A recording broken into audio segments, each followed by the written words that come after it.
What's up, guys? It's me, Zill, and here today on Between Innings to talk about the NFL Week 10. So I'm going to go over some of the games, the passing, rushing, and receiving leaders in yards for all those games, then quick view at the standings, all that. So first on Thursday, we started off with the Baltimore Ravens against the Miami Dolphins, which you would think the Baltimore Ravens would easily win this game. They did not, losing 22-10 against the Dolphins, one of the worst teams in the league so far. The leading passer in this game, Lamar Jackson, 238 yards. He also was the rushing leader with 39 yards.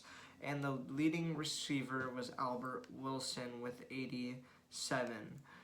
Then we have, on Sunday, the Sunday games, the Dallas Cowboys beating the Atlanta Falcons easily 43-3. Falcons fans, I don't know what to say. Losing 28-3 in the Super Bowl. I mean, you were up 28-3 and they came back to beat you.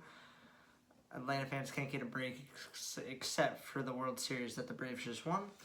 Dak Prescott went for 296 yards in this game. Wayne Gallman went for 55 rushing yards, and CeeDee Lamb was the leading receiver with 94 yards. Then the New Orleans Saints played the Tennessee Titans, and the Tennessee Titans won 23-21.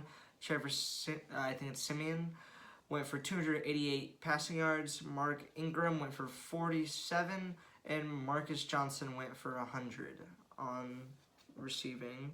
Then the Jacksonville Jaguars played the Indianapolis Colts, and the Indianapolis Colts won 23-17. Carson Wentz went for 180 yards. Jonathan Taylor went for 116 on the ground, and Michael Pittman Jr. 71 receiving. Then the Cleveland Browns played the New England Patriots, and the New England Patriots beat them easily, 45-7. Mac Jones went for 198 yards. Ramondre Stevenson went for 100 on the ground, and Kendrick Bourne was the leading receiver of 98 yards. Then the Buffalo Bills played the New York Jets, and the Buffalo Bills won 45-17. Josh Allen going for 366 yards, a good game. I don't know if he threw any interceptions, though. Devin Singletary for 43 on the ground, and Stephon Diggs 162 receiving. Mike White threw 4 interceptions in that game, so while he might have looked like prime Tom Brady in his first game, doesn't look like that anymore now, and Joe Flacco is starting for the Jets this next week. Then the Detroit Lions played the Pittsburgh Steelers, and guess what, Lions fans? Going to this game, they were 0-8, I think, and like, hey, the Steelers are better, but maybe we can finally end that streak, and maybe we won't go 0-17. And guess what? They aren't going 0-17, but that's because they tied. And that is such a Lions thing to do. You can't win to end your streak, so you're going to be like the first time since, I think, like week 3 in 2020 to get a tie. Also embarrassing for Pittsburgh. How do you not beat the only undefeated team in the league? Horrible team. And you tie against them, you can't beat them in overtime. So embarrassing for both sides, but especially for Detroit. That just felt like a Lions-style tie that you can't even get the win. Mason Rudolph went for 242 yards for the Steelers in this game. DeAndre Swift for the Lions had 130 on the ground. And Deontay Johnson for the Steelers went for 83 reception yards. Then I'm not going to say the yards on these ones just to go a little bit quicker.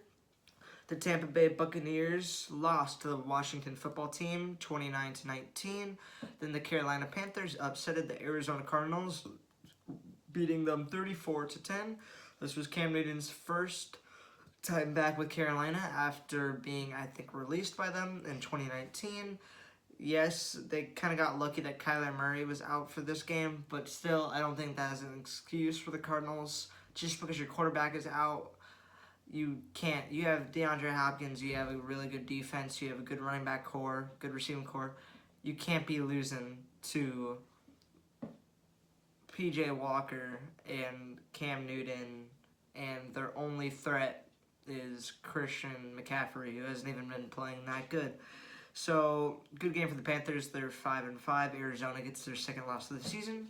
Then the Minnesota Vikings play the Los Angeles Chargers, and the Vikings won 27-20. Then the Philadelphia Eagles beat the Denver Broncos 30-13. The Seattle Seahawks played the Green Bay Packers, and the Green Bay Packers shut them out, winning 17-0. Then, for the final game of Sunday, on Sunday Night Football, the Kansas City Chiefs beat the Las Vegas Raiders 41-14. I got screwed in that game. I needed Dan Waller to just get 15 fantasy points, and he couldn't even do that. And then finally, Monday night, my LA Rams play the San Francisco 49ers. Going into this game, I think the 49ers were 3-5. Rams were 7-2. So I was like, hey, even though we've been the better team this year, I know we're probably going to lose this. We've lost 4 straight games against them. I just feel like even they beat us twice last year with their totally ridden team with like COVID, everything. They were horrible last year, and they still beat us. And I was like, they're still going to beat us. And they did. The 49ers won 31-10. So the Rams are now 7-3. They are 4-5. The teams that were on bye this week were the Chicago Bears, the Cincinnati Bengals, the New York Giants, and the Houston Texans. I'm going to go through the standings really quick. Remember the first team, I'll say the division. First team I read is first, then second, then the third team says third, fourth. And so just, yeah. So in the AFC East, the Bills are 6-3, the Patriots are 6-4, the Dolphins are 3-7, and the Jets are 2-7. Then in the AFC North, the Baltimore Ravens are 6-3, the Steelers are 5-3, the Bengals are 5-4, and the Cleveland Browns are 5-5.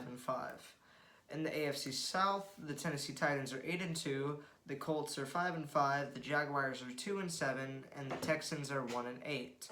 Then in the AFC West, the Kansas City Chiefs are 6-4. The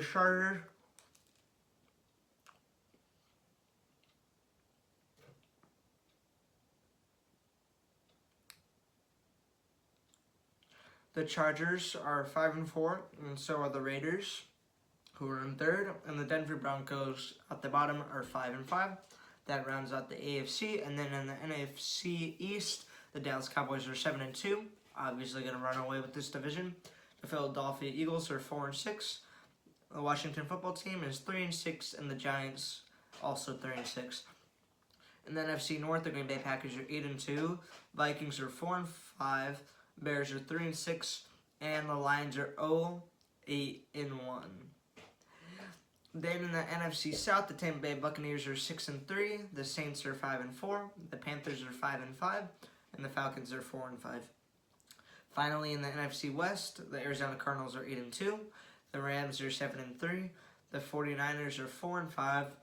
And the Seattle Seahawks are 3-6. So that's the standings for the league.